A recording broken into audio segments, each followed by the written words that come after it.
Hello, everyone, and welcome back to another episode of the Bridging Impact Podcast edition of Coach's Corner, where I, Coach Ricardo, I share what I am learning from the week. And before we dive into this edition of Coach's Corner, I want to shout out our winner. We got to 100 YouTube subscribers, so thank you if you've gone and subscribed on the YouTube. We've been growing, and I appreciate y'all. The winner of the free Bridging Impact shirt giveaway is, drumroll please, the boy Jordan Chasecat. So Jordan, treat. I will be reaching out to you soon, getting you that free merch. Stay tuned because we're going to be doing a lot of free merch giveaways while we grow the Bridging Impact brand. We got a fun challenge coming up for the holidays as well, so stay tuned for that. But hey, let's dive into the meat of this episode, which we're going to talk about the mental game and the mental side of things. And there's a quote that I'm sure you've heard before, is if you believe you can, you're halfway there. And also the song from the line that goes, or the line from the song that goes, the power of a mind is not a joke. And the other weekend, I actually had the privilege of working a shooting clinic at PGC Basketball. And so the director at the time, he asked a question to the audience, the coaches, all of us. He asked, what percentage of shooting in basketball do you feel like is mental? And like he was like 10%, 20%, kept asking us to keep our hands up. And a majority of us raised our hand for 50% or more. And, a lot of times we do think that. But how often do we train the mental side of our game? Do we train it 50% of the time? No, I'd argue probably about 5 to 10% of the time.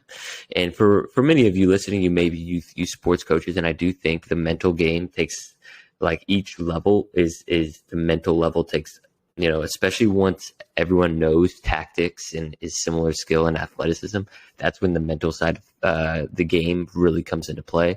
So earlier on, if you're working with 6 to 9 year olds, it may not be the most important aspect of the game, but you can start introducing different ideas that will help them, mentally perform better. But getting back on track, I was working with actually a younger athlete. She's in 7th grade. The other day, and we've been working on Tuesdays, and on Tuesdays apparently the PE is pretty rigorous. They run a lot, and so when you run a lot, and a lot of your strength comes from, especially when you're a little bit younger and haven't hit puberty yet, a lot of your strength obviously comes from your legs. And so when your legs are tired, you don't have the same push. And so she kept telling me, she's like, I'll shoot better on Thursdays once we start doing in training on Thursdays. And so I started to talk to her like, hey, if that's what you believe, that's going to be true, right? You're not going to be able to shoot on Tuesdays if you think like that. And so, because if you believe you can't shoot on Tuesdays, you're not going to be able to shoot on Tuesdays. So I want to talk about 3 different, ways that we can start and begin to, shift our mindset to practicing in the mental game, because, it's tough. It's really tough to adopt and fight our mindset. There's a study done by the National Science Foundation that found that 80% of our thoughts not only are negative, but they also are repetitive.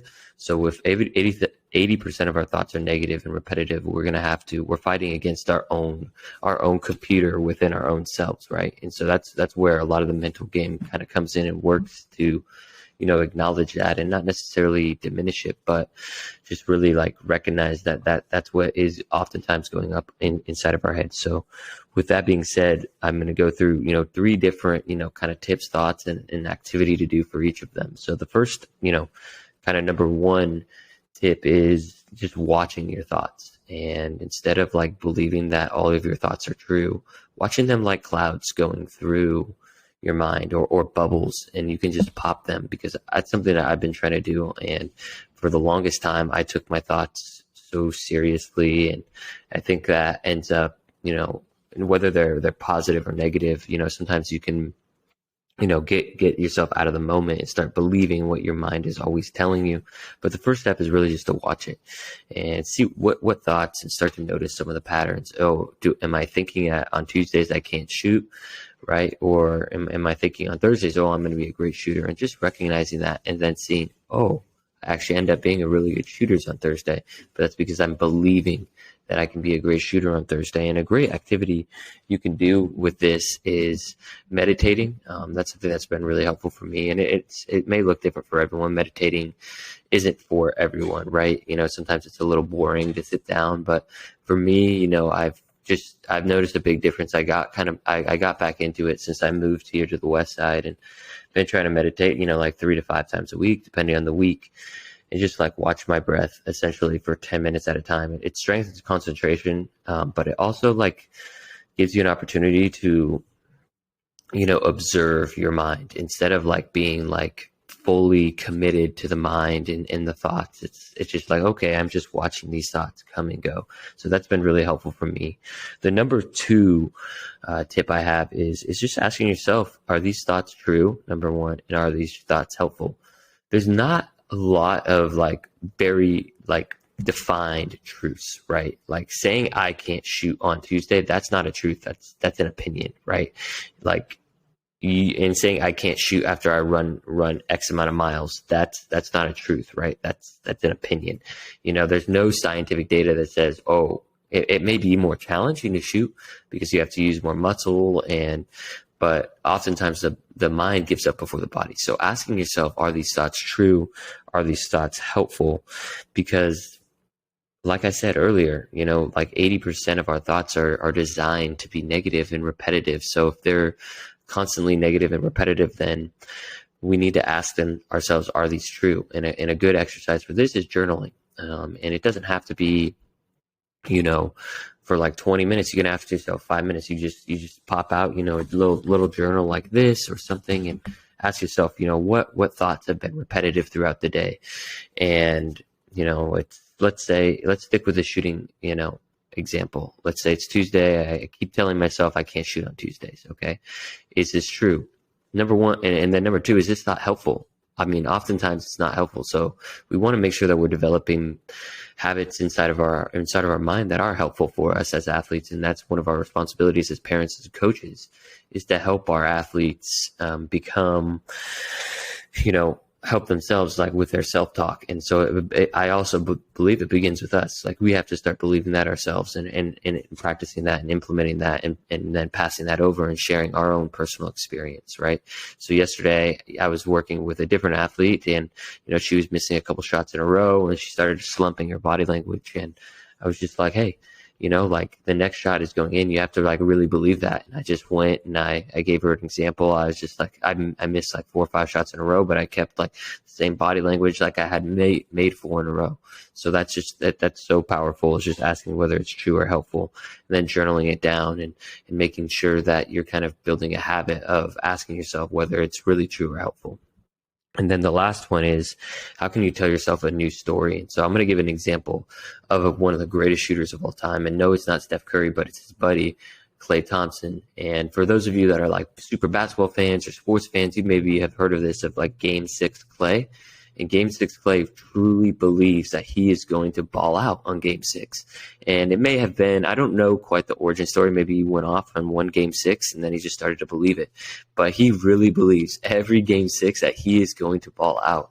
Draymond Green, I know there's a lot of stuff in the media about him right now, but he kind of talked about it on his podcast a few months ago after they had beat the Mavericks, I believe, in Game 6. Actually, it might have been the series before, but I could be wrong. That Klay really believes that he's going to ball out in Game 6, and that's the power of the mind, and he really does. So, like, what stories are you telling yourself, and what new stories, what realistic stories can you start telling yourself? You start telling yourself, like, let's go back to the Tuesday shooting example. You start telling yourself, hey, I know my legs are tired, but I can still shoot.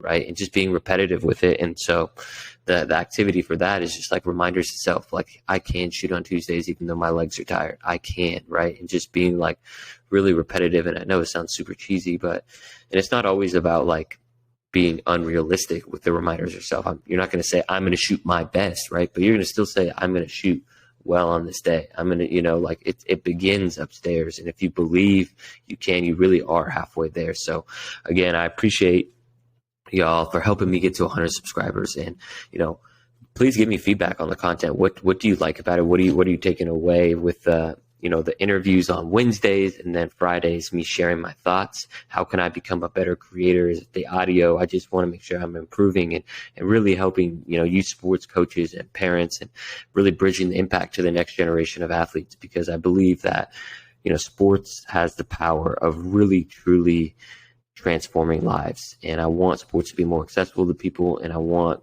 to continue to educate coaches and parents to empower our athletes to have the best possible sports experience, so they keep playing for as long as they can, so they keep developing as people.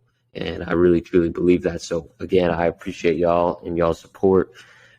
Of course, my DMs are always open. Every Wednesday, I drop the interviews with great guests, and Fridays, I share the wisdom that I'm learning from the week, all to bridge and pass that impact to the next generation. So without further ado, I hope y'all have a wonderful weekend. Much love. Coach Furtado out.